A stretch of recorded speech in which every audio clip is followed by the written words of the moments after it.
They weaponize virtue. They find a virtue and they turn it into a bullet and they shoot at you. I'm sure you know very well. Yeah, I've heard. Yeah. I was a misogynist for the longest time just for saying that men should have standards. If you tell a man he can have standards in a relationship in any way, you're a misogynist. It's actually very interesting because what does that mean to have standards in a relationship? But this is the thing that's so interesting about it, because they've gendered the argument when I never did. I said as a man, you shouldn't have a girlfriend who is a liar and a cheater, and you also shouldn't have male friends who are liars and cheaters. You shouldn't be around dishonest people, yes, male or female. Amen. And they gendered it and said, he's a misogynist. He's saying that men should only act this way with women, etc. I said that men should have standards, and you should have protocols that you're prepared to accept, and you should have hard parameters. And if a woman doesn't want to adhere to those parameters, that's her decision, and it's her prerogative, but you don't have to stay with her. Why should you? What's wrong with that? Well, that's teaching men to say no. They don't want men to say no. So are you arguing that it's better to be with a virtuous woman? I think so, yes. I know that's crazy. No, I'm serious. I mean, that seems I like am, Tucker. I don't want to. That seems like good advice. I don't want to come across as extreme. But yes, I am. And what's actually funny is I really believe most of the things I'm saying were accepted by absolutely everybody 15 years ago, 10 years ago. And now it's public enemy number one. And it's because of the mass influence I have. At one point, I became the most Googled man on earth. At one point. And it's a scary situation I'm in. But if you're arguing that it's really important for a man to find a good woman, a decent woman, an honest woman, that's the truest thing that's ever been said. I Absolutely. mean, that's the most important thing any man can do. I mean, I can just tell you firsthand. Oh, thank you very much. Married 32 years, that's the most important thing. And you think saying that angered people? Absolutely, because I'm arguing the only way to do that is via masculine excellence. I'm saying in the world we live in today, it's hyper-competitive. And if you want to be the kind of man that has the choice of women to choose a good one, you need to be an excellent man. It's no longer acceptable for you to just be an average Joe or below average. You have to get up and you have to work hard and you have to be smart and interesting and you have to be charismatic and make some money and be in good shape and you have to try very hard. And unfortunately for them, if you follow that path as a man and you become successful in those realms, you end up being the kind of person who resists enslavement. I think that people, there's no such thing as these two opposing worldviews. I think people believe there's worldview A and worldview B. I disagree with that. I think there's worldview A, the good guys, which are primarily people who do believe in God, do have parameters, do believe in standards, do believe in self-respect, do know how to say no. And there's worldview B, which changes day by day, based on what they're told, which means they have no real worldview at all. They just repeat. And they have no standards and they have no parameters. There's nothing you can tell them that will make them wake up and go, that's wrong, because they have no inherent morality. So you can say bestiality is accepted and encouraged now. It's good for you for climate change. And they'll sit there and go, for climate change? Oh, well, off we go. And they'll just do it. So I think you have a camp of people who think, and you have a camp of people who repeat. And I don't think there's actually the opposing side to the good, I don't think function as a thinking populace at all. I think they simply repeat. It feels like the conflict between those two groups is getting more intense. It's certainly getting more intense. And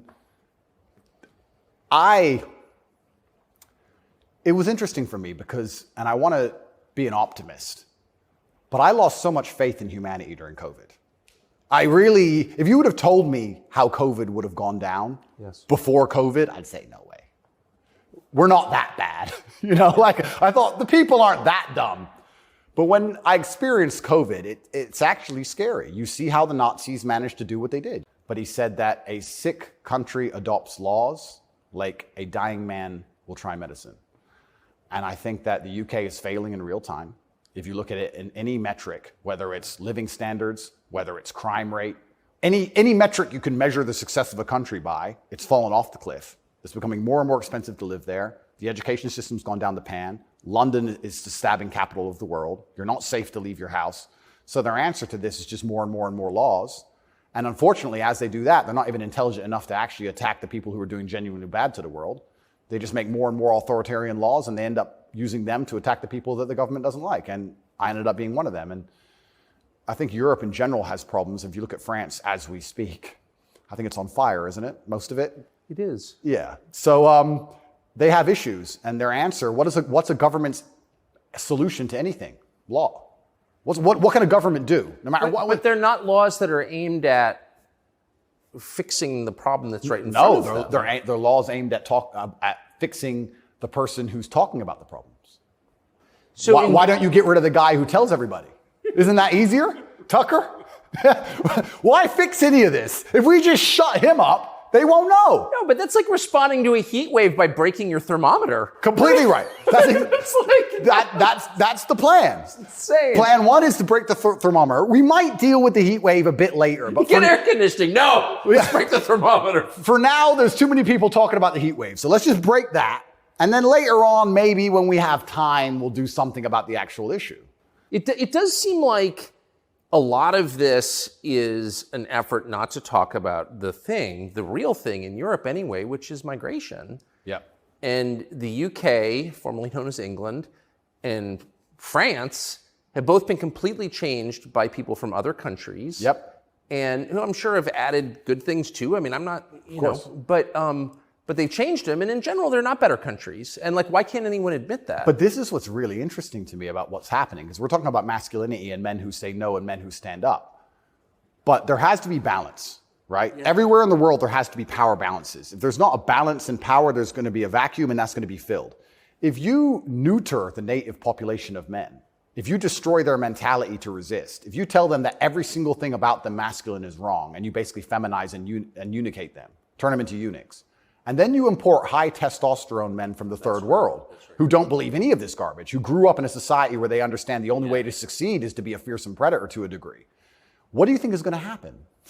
It certainly takes a mental toll on you. And I think jail is a different experience when you know you're innocent. There was a guy in there for murder. He's like, yeah, I murdered someone, I'm in jail. You can your soul and your mind can accept the punishment for a crime. But when you've actually done nothing wrong, I think jail is a lot harder. Did you know why you were there?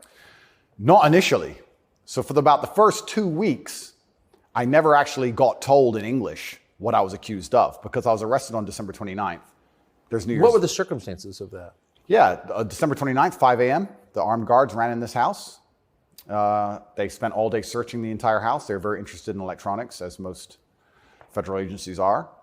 And then they took me that evening and said, we're going to go and put you in jail for 24 hours. And after 24 hours, you see a judge, and the judge will decide if you stay in jail. And the judge decided I should stay in jail. What did you do? I mean, who'd you call? I had a lawyer, and my lawyer came and he said, we need to analyze the case file. We need to see what they have against you. You're being accused of human trafficking. I was like, human trafficking? That's insane. Who? When? What? I went to jail, and then I was given all this paper in Romanian. I don't speak Romanian, although I live here. And then I was waiting for the translation. So I think it's about 2 weeks before I finally got the papers in English to understand why I was in a jail cell. And then I really understood how insane the accusations were. What is human trafficking? Yeah, so the overall, my understanding of it, they're saying that human trafficking is when you convince a woman to do something she doesn't want to do for financial gain. And there's different methods you can do that. You can do that through force, and you can also do that through emotional coercion. I think most people, just speaking from the American perspective, most people believe that human trafficking is effectively slavery, selling human beings. That's what I believe as well. Absolutely. And this is the thing that's so interesting. When you finally end up the enemy of the matrix, and they use the legal system as a weapon to punish you for having an opinion, you realize how subjective the law is, right? Because it can be a weapon. When you have something subjective, you can just pick and choose. So if they sit and say, human trafficking is a woman doing something for financial gain against her will via emotional coercion. Well, he knows these two girls, they have TikTok accounts. Emotional coercion? Convincing her. That's what I'm accused of, because they have no proof of me doing anything wrong. So they said, he's convinced these girls to do TikTok for money. The girls have said this is not true, and the state is denying their statement, saying, no, you're brainwashed, it is true. And I went to jail.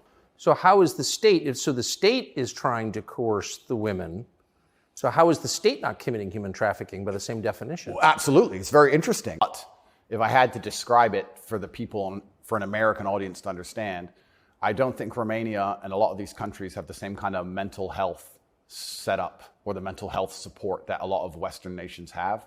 So you end up in jail. Ooh. So I think there was a lot of mental health problems inside the jail. So it was very similar. It wasn't just a jail. There was also a lot of mental health problems in there, which adds a new complexity and a new dimension to the suffering, because there's just random screaming and there's suicide and it's certainly not a very nice place to be. Oh, so it's horrifying. Yeah, I don't want to go back. you hear the phrase Romanian prison, and it sounds tough. So it was what you would imagine. It is, and when this process is over, there's a lot more I will say, but I will say the staff were very nice to me, and I want to make this clear. I want to make it very clear that all the staff in the jail were very professional and very nice to me.